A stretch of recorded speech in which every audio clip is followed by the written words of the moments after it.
राजस्थान में सरकारी नौकरियों में भर्ती प्रक्रिया में फर्जीवाड़ा, पेपर लीक, डमी, एफजी परीक्षार्थी, फर्जी डॉक्टरों के पंजीकृत होने जैसी इश्यूज काफी बवाल मचा रहे हैं। अब सूबे की सरकार के सामने परीक्षा की घड़ी आ चुकी है कि कौन चोर है और कौन थानेदार है। थानेदारों और चोरों की परीक्षा करने में एसओजी को पसीना आ रहा है और कम स्टाफ से वैसे भी एसओजी परेशान है। रोजाना के नए झमेलों से एसओजी के सामने भी संकट खड़ा हो रहा है। अब नया ई और आरओ भर्ती में भी घोटाला सामने आ रहा है। मजबूरन एसओजी को आरपीएससी को नतीजे की घोषणा पर रोक लगाने का लिखना पड़ा है। एसओजी आखिर क्या करें और क्या क्या करें? एक को पकड़ती है तो 4 नए चोर सामने आ रहे हैं। यह बात निश्चित हो गई है कि कांग्रेस सरकार में 5 सालों में पूरे कुएं में भांग का असर देखा जाना लाजमी है। अब थानेदारों के परिजनों ने भी आज शहीद स्मारक जयपुर में धरना विरोध देना शुरू कर दिया है और पूरे दिन आज ये विरोध चला है। उनके परिजन धरना देके बैठे हैं। इसी को तो लोकतंत्र कहा जाता है, यानी प्रेशर पॉलिटिक्स। अब देखना यह है कि सूबे की सरकार पर इस प्रेशर का कितना असर होता है।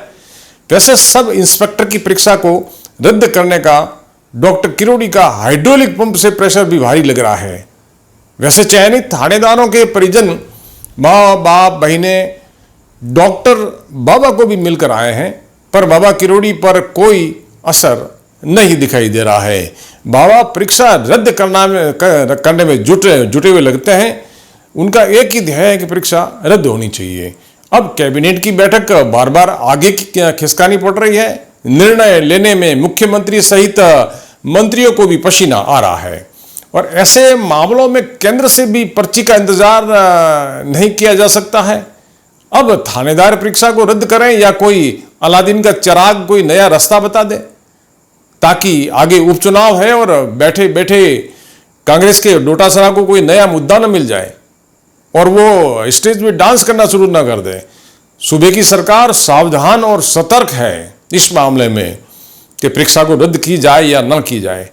भ्रष्टाचार को लेकर काफी लंबी लड़ाई और संघर्ष अभी और इस सरकार को करना पड़ेगा। कांग्रेस राज के दौरान किए गए स्कैंडलों को धीरे धीरे पटाख से करने होंगे। सब इंस्पेक्टर की भर्ती रद्द करने में कुछ मंत्री सहमत नहीं है, ऐसे समाचार भी मिल रहे हैं। हो सकता है धर्म संकट सामने आ रहा हो, कुछ न कुछ मजबूत निर्णय छाती पर पत्थर रखकर इस सरकार को, इस मंत्रिमंडल को, मुख्यमंत्री को लेना ही पड़ेगा। हर क्रिया की प्रतिक्रिया होनी तो लाजमी है। पंचायती करने में भी पंच दोनों पक्षों को खुश नहीं कर सकता है। ऐसे में सूबे की सरकार को अब शीघ्र ही कठोर निर्णय लेकर अपनी आत्मशक्ति, आत्मबल का प्रदर्शन करना चाहिए। तो बस आज इतना ही दोस्तों। कल मिलते हैं एक नए मुद्दे के साथ। जय हिंद।